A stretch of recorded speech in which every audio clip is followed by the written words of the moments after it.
Happy Friday, America. And thanks again for joining us right here on the Discussion Combustion Happy Friday YouTube channel. Be sure to mash that subscribe button so you never miss an episode of your favorite show coming right out of here, Denver, Colorado, USA. My name is Kevin Batstone. I will be emceeing this episode. You just got done listening to the Fricashinas. We love these guys. They play us in and play us out every week. Check them out on social. Download their music. Support them if you're here in Denver, Colorado. Fricashinas Happy Friday theme song, as always, tremendous. And joining me across the table in the fun seat tonight, Mr. Arthur Rawe. What's up, everyone? I am happy. You could call me even slap happy, but the fact remains that we have an amazing show scripted out for everyone tuning in today. Let's make it a happy Friday. Kev, what you got us to start off with? Yes, absolutely. Let's go, Art. So I found a really cool article coming out of Florida. This is just tremendous. Yeah, I would recommend everyone scroll down and watch the video of this down below. There was a bear that broke into a family screened-in porch area, and he drank 3 White Claws while he was in there. There was a 13-year-old boy at home. He's sitting there just playing video games, minding his own. He starts to hear a ruckus out on the porch, and he goes out there. There's this bear. Opens the refrigerator, right? Okay. Takes out White Claws and starts slamming them. Just starts drinking them. You know, he puts his tooth through it, and he was a 3-legged bear. Yeah, I was trying to reread through this. I was like, I swear to God, this thing drank 3 White Claws and was 3-legged. Yeah, and you can see on this video, he comes hobbling into the screen-in porch. He opens up the refrigerator, and according to what the what the footage showed, he really liked the mango and the strawberry White Claws. Really? Okay. Well, I wonder what flavors they had in there. I've been kind of getting down on the White Claws recently, too. However, yesterday, I went to start sipping one, and I almost got immediate agita. And I had to switch it to the Steve Weiser Lights. And I feel the bear, though. I mean, the mango is a good one. I would say my top flavors may be the blackberry. But where did the bear learn how to do this? Like, how did it know to target, walk up to the fridge, open up the fridge, and like crack them and sip them like that? Like, I think he kind of did it shotgun style, where he like bit into it and then just started sucking the fluid as it came out. Yeah. It was probably a pretty messy job. I mean, you'll see sense in the video that they put the cans up at the end. But yeah, I mean, not much damage done. He did tear a hole in the screen, obviously, to get under the porch. Other than the stolen snacks and the White Claws, that was the only damage done. The bear was on his way, and he was feeling nice and jolly on his way out. Oh, I'm sure. I mean, a torn screen, that's minimal damage when you're talking about alcoholism and what people will do for booze.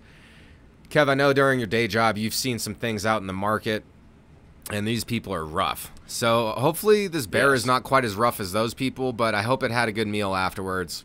I mean, he left feeling pretty good. He hobbled off with his 3 legs and was on his happy way with a couple of White Claws. I mean, how big was the bear? Because I didn't watch the video. Pretty good. It was like a typical black bear. Okay. So what did 3 claws going to do to a bear that size? I mean, probably not much, to be realistic. Probably not much. Was it missing a back leg or a front leg? I think it was a front left or front right. Okay. So he kind of came hobbling in, almost like a tricycle. Okay. Tripod. A tripod? A tripod drinking White Claw. And I'll tell you this. I'll tell you where a lot of White Claws were drank was at the Burning Man Festival that took place last week. I saw the chaos. You have more. Yeah, crazy chaos. Obviously, this is a huge event. People look forward to this their entire lives. I finally get to go to Burning Man. So out here in Black Rock Desert, Nevada is where the event was held, and there was a lot of rain, and the rain created slick mud everywhere and created a situation where people were actually stranded. They couldn't get in and out. Vehicles in and out weren't working. So there's a whole article on this, really interesting read. It kind of turned into about survival situation. People didn't have enough supplies.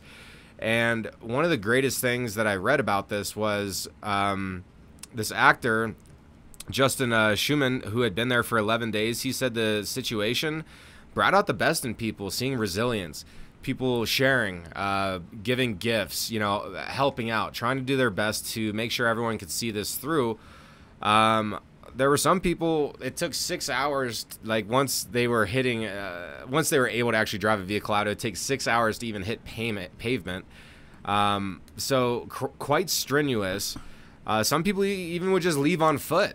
Yep. But this was an alkaline mud, so they said it would gently burn the skin if you had prolonged exposure. So I'm sure that was happening out there. I did read another article as I was continuing to script the show, and I did see that there was a death out there during all this. So not like the most fun news, but it's definitely worth covering, and definitely our hearts go out to the family, whatever they're dealing with that scenario.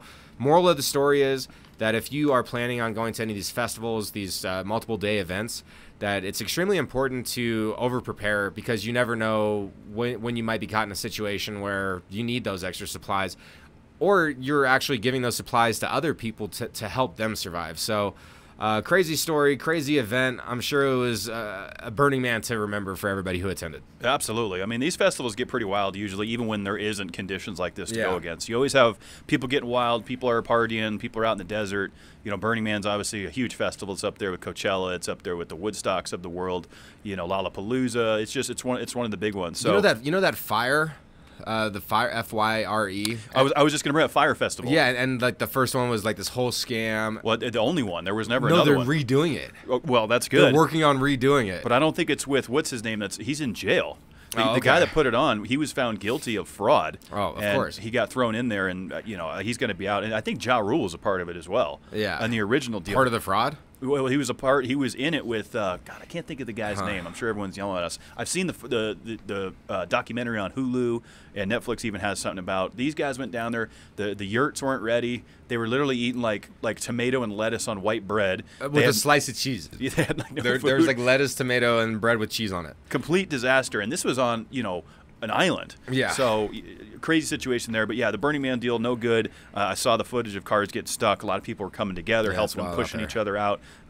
So yeah, if you're out there and caught in that, I'm sure you're going to have a story to remember. I'm sure it was a record muddy Burning Man. That's right. I would say we have been having a record year. And Kev's Random Records is one of my favorite segments of this program. This week on Kev's Random Records, what is it going to be this time? We have a duo that passed the basketball back and forth 101 times in under 60 seconds. Okay. Pretty crazy. The previous record was set at 93. Then it was beat to 96 by a gentleman by the name of Jonathan Hollywood Hannon. Got together with a college athlete and was able to, practice this to make the official run. Now, are they bouncing it off the ground? Yes. That's how it works? So it's bounce, bounce, bounce, back and forth, back and forth. Okay. And now, so the parameters for this is they have to film it. They have to send it into Guinness Book. They have to review it and make sure that they fit the criteria and that they're granted the record. And you can click on that link down below and watch them do it. Yeah, I do really enjoy the Kev's Random Records bit. I mean, it's always fun seeing what these people are able to accomplish.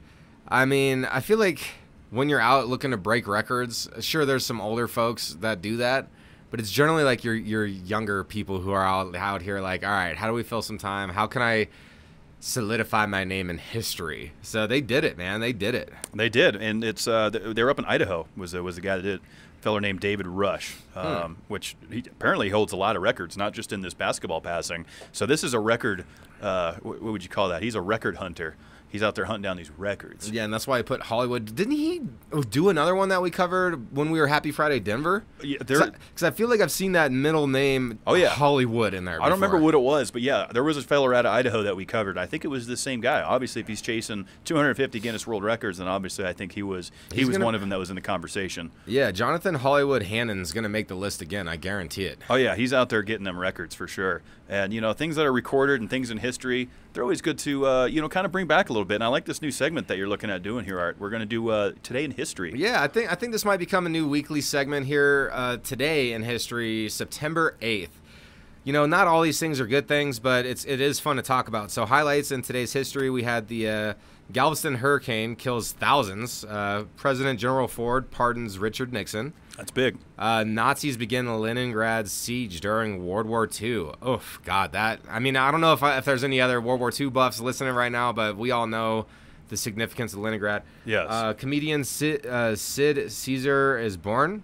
Okay. Did I say that right? Sid Caesar? Sid Caesar is born. Yep. And then one for our homie Josh, and I don't even think you fucking listen, but Star Trek premieres on TV on September 8th. I'm going to ask you later about if you know that Star Trek fact, man. He doesn't watch. No, he doesn't watch, but I wonder if he knows the fact. Well, I mean, that's going to be a good one to ask him today on this Friday afternoon. This will, yeah, because we're going to be hanging.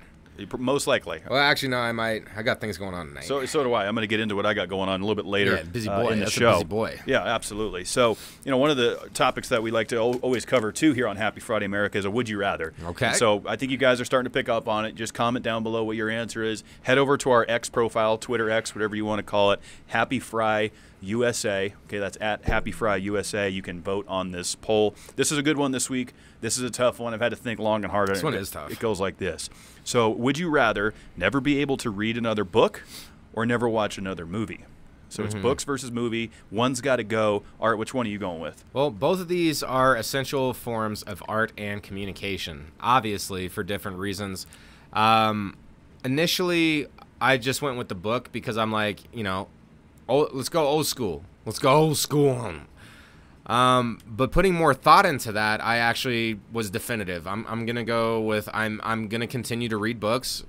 I'll never watch another movie again. And one of the main reasons because of that is obviously with books, there is self-help books, there's cooking books, there's all this type of all these different types of literature. And we're talking about movies specifically here. Like, Right. I don't know if TV shows count or whatever, but or like YouTube shorts or whatever. But I'm going to continue reading books. And Yep. one of the main reasons behind this is when I was young, I watched Jurassic Park. And then as I grew a little older, I read the Jurassic Park book for the first time. And even though I had already seen the movie, the visualizations that I got in my head and the world that my mind created when reading this literature was more vibrant. It was a whole new story. And so I'm going to go with the books because it really helps the imagination shine, and it really opens up the mind to seeing the story as you want to see it.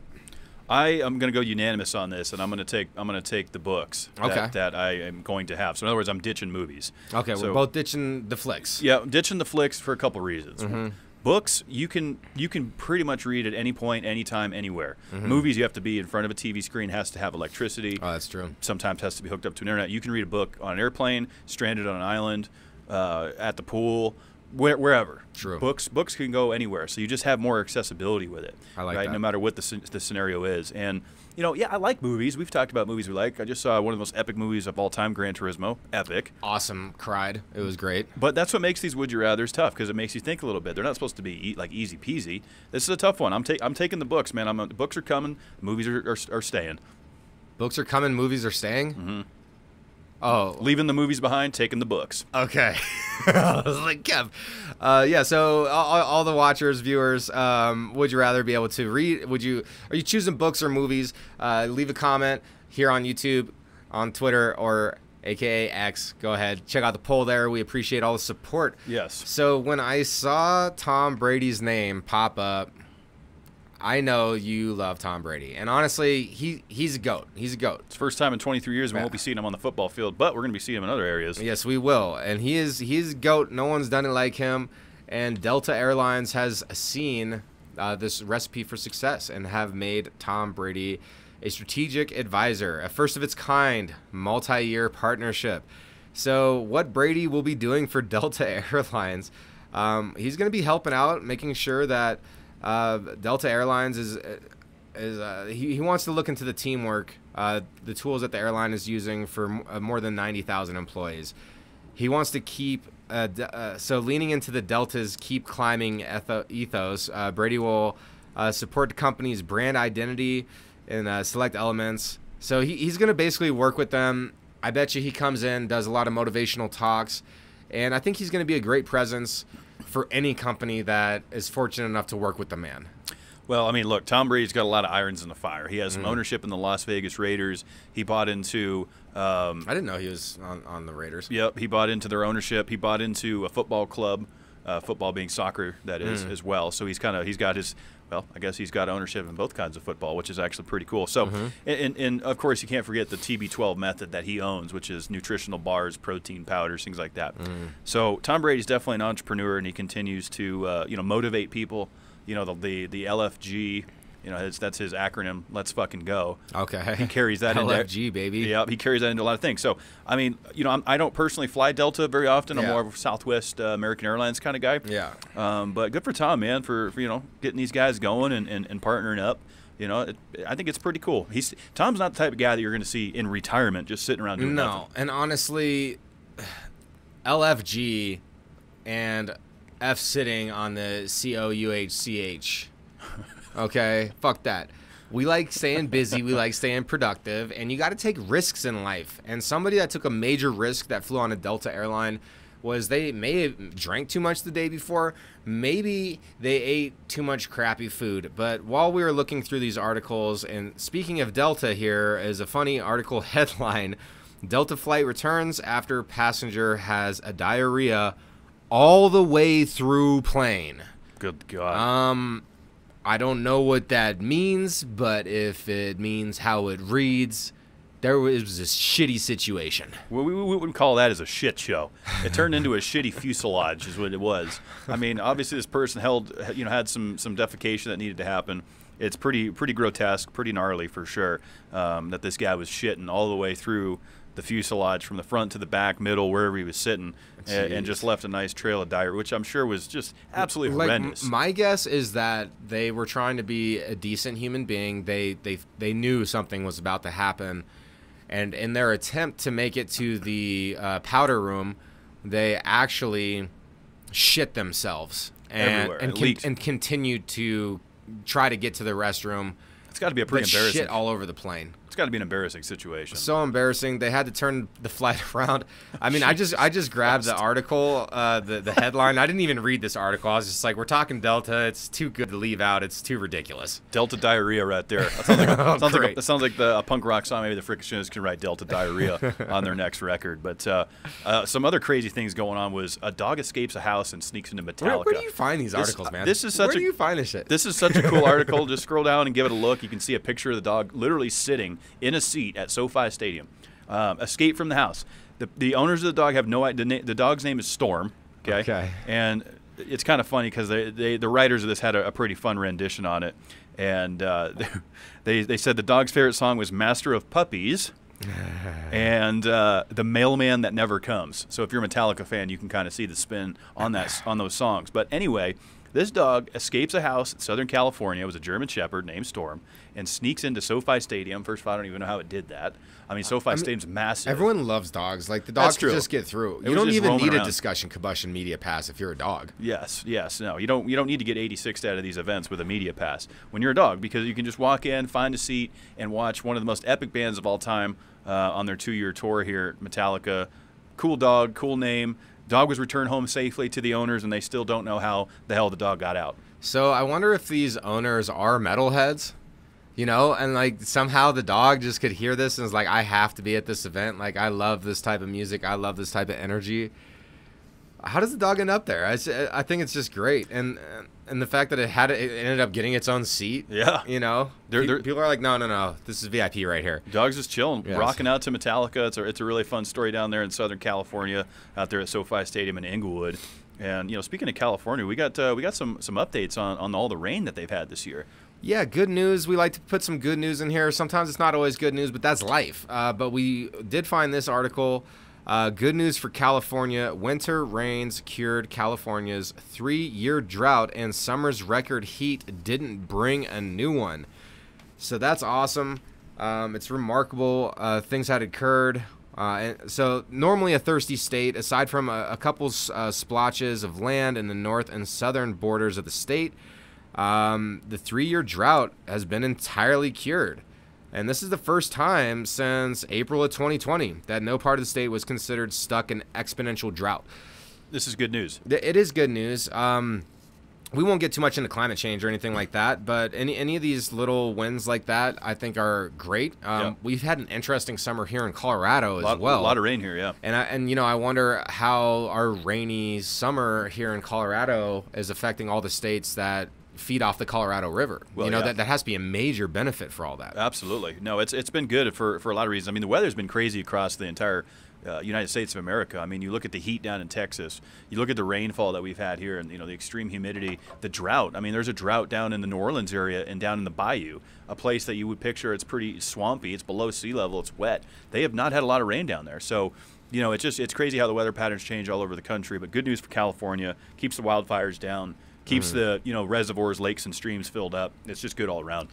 It is good. It is definitely good. And one thing that's kind of interesting, a random fact that I'm just going to throw out here, it's not in the script, but concrete is actually, there's a concrete shortage. And the reason why is because the sand that they use to make concrete is very specific type of sand. So a lot of the sand on all of our beaches are well worn by water and rounded sand grains. Is it a sand grain? It would be a grain of sand, yeah. A grain of sand. So the type of sand that they need to make concrete is actually microbial life that, is now dead. And so it has rigid edges, and that way it can bind. So there's like this binding sand that is actually in very short supply globally, and creating a concrete concrete shortage. A concrete catastrophe? A concrete catastrophe. That's what we were looking for. So just a random fact there. There's actually a sand shortage for the concrete catastrophe, and it's crazy. Well, it's also affected glass too. I mean, so I work in the alcohol industry, and one of the major brands we sell, which is one of the number one bourbons in the world, had to switch over to plastic for a year because of the glass. Same kind of deal. Sand shortage, glass shortage, production shortage. Just a lot of issues. The supply chain in a lot of these areas, cardboard, glass, you name it, is still struggling from the past 3 years. We still haven't fully recovered from all that and caught up from the resources that were essentially back ordered. If you look at it, we're still filling back orders on all that. So there's definitely shortages all around, but good to hear that California does not have a shortage of rainfall this year, and they're not in a drought. So that's good news for them. Some sad news, obviously. I think everyone's heard. This happened last weekend, but we paid tribute to the ones we love and the ones that everyone loves, and R.I.P. Jimmy Buffett. Just an incredible musician. He passed away at the age of 76. He knew he was ill for years, but continued to just play music for his parrot heads. Continued to do what he loved, man. Yeah, absolutely. And he brought a lot of joy to people. He wrote tremendous music. Great beach music, just great vibes. He grew up down there in South Florida. His fan base, the Parrot Heads, played a lot of great shows. The music world definitely lost another legend. Yeah, this one hits home closer than most. My pops, was a sailor. We used to listen to Jimmy Buffett all the time, man. Great beach music, great sailing music. And some of my favorite songs, I'll say Vince, who's a previous guest on our other show, Discussion Combustion. He loves the Come Monday song. One of my favorites is Cheeseburger in Paradise. Of course, you're out anywhere on an island, anywhere on the sand, you get Cheeseburger in Paradise. That's a great one. So many awesome memories listening to Jimmy Buffett, and he just captures that vibe, of living life and having a good time with it, right? Because life is happening to all of us at all times, of course, but are you enjoying it? Are you seeing the light even through the darkness? So yeah, R.I.P. Jimmy Buffett. This one does hit close to home too, very close to my pop's age. My dad's also dealing with cancer, so anybody out there who's fighting cancer or has a loved one that is battling that, just see them as much as possible. They're going to continue to do what they love. I love that Jimmy did that, and he continued to fulfill his passion. And for everybody that was out there to support him, that's what he wanted before he went. So I feel like that's a great thing. And yeah, it's a tough fight. It's a tough fight. No, it really is. And I think Jimmy, provided a good example of, hey, even when, you're ill and you're at the end, you can still bring joy to people and you can still enjoy your life and do the things you love, and get out there and be with the people you love for sure. And I can tell you, anytime I order up a nice Hornitos or Trace Generations Plata, margarita, I'm always thinking about Margaritaville, searching 4 miles for a shaker of salt. So Jimmy Buffett has forever, I think, left, some sort of impression or something on people, whether at their beach drinking margaritas, listening to great tunes, doing karaoke, whatever it is. R.I.P. Jimmy Buffett. R.I.P. Jimmy Buffett. Yep. So moving on to awesome things to do around the United States this weekend. Yes. Kick us off, Kev. Well, I'll tell you guys this. The Denver Food and Wine Festival is here. My other company that I work for is putting it on, which means I will be there. I will be there for the Denver Food and Wine. Come on out for the grand tasting Saturday from 1 to 4 p.m. I will be pouring Mia Netto Prosecco all day. There's going to be tremendous food. There's live music. You can dip your own bottle of Maker's Mark in the wax. It's going to be so much fun here in Denver, Colorado. Yeah, my suggestion is with an event like this, go hungry. Have small portions for everything. That way you could try a lot of it. But where I always fail is like there's that one dish that I love and I'm just like, oh, I need extra. And then I end up eating too much of one thing that I love too much. And then I don't, maybe I skip something that I could have loved more. There's going to be some good food out there this weekend. I'm hoping that guy that did rattlesnake chili last year is there again. Oh, yeah. No, that sounds delicious. Can't wait to check it out. All In Music and Arts Festival. This is in Indianapolis, Indiana, September 9th through the 10th. That would be tomorrow and Sunday. Definitely go check that out. Yes. I mean, you got music, you got art, all in one place. Go support the vendors, go support local entrepreneurs, and also enjoy some music while you're at it. Arts and Music Festival, Indianapolis. That sounds like fun if you're out there. If you want to do some comedy and you're up in the Detroit, Michigan area, Dave Chappelle, one of my favorite comedians. Detroit what? Yep, up there in Detroit. Dave Chappelle is one of the best comedians to ever walk this planet. Joe Rogan said it. I'll stand behind it. He's fantastic. He's hilarious. Go see Dave Chappelle in Detroit tomorrow night. Absolutely. And closing out the summer, state fairs all over the USA. So with this, I'm just going to go ahead and say if you've never been to a state fair, you at least got to try one once. And especially if they got those big old turkey legs. There's nothing like going to any type of fair or rodeo, whatever it may be, and you go get a big old turkey leg and just kind of walk around and enjoy the scenery. Usually they're smoked. Delicious. State fairs are just fun in general, man. It's fun. It's fun for the whole family. You can get a candy apple. You play the games. You knock down the glasses with a baseball. You win a teddy bear.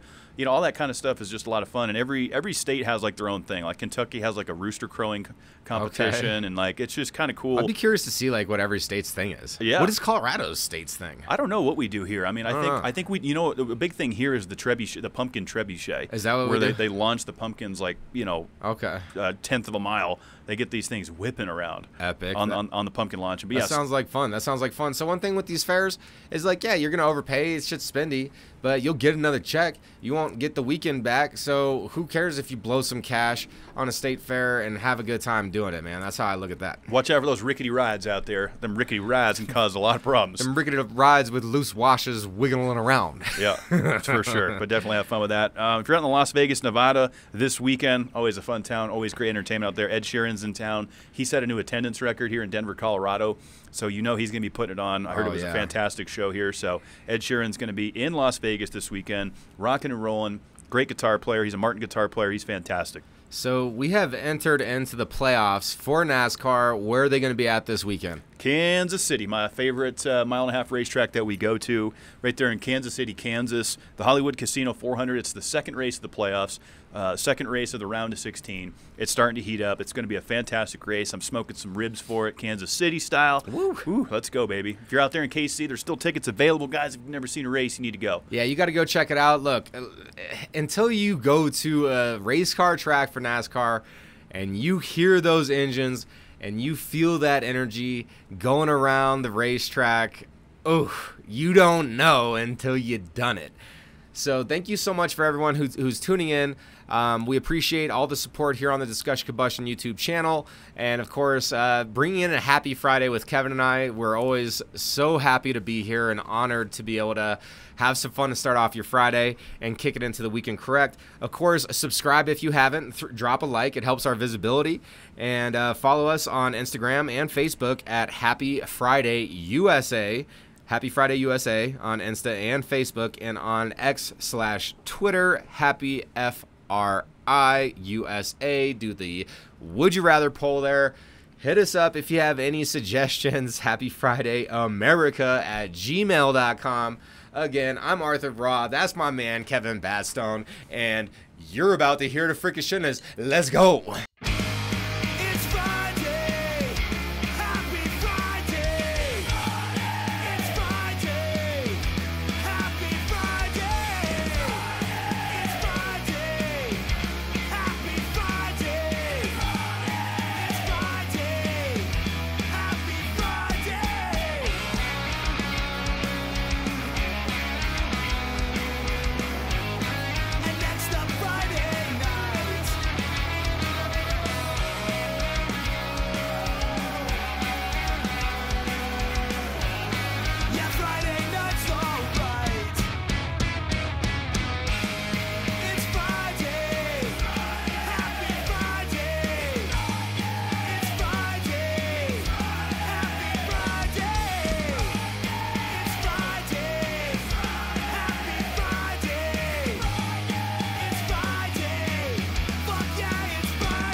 Yeah, Friday!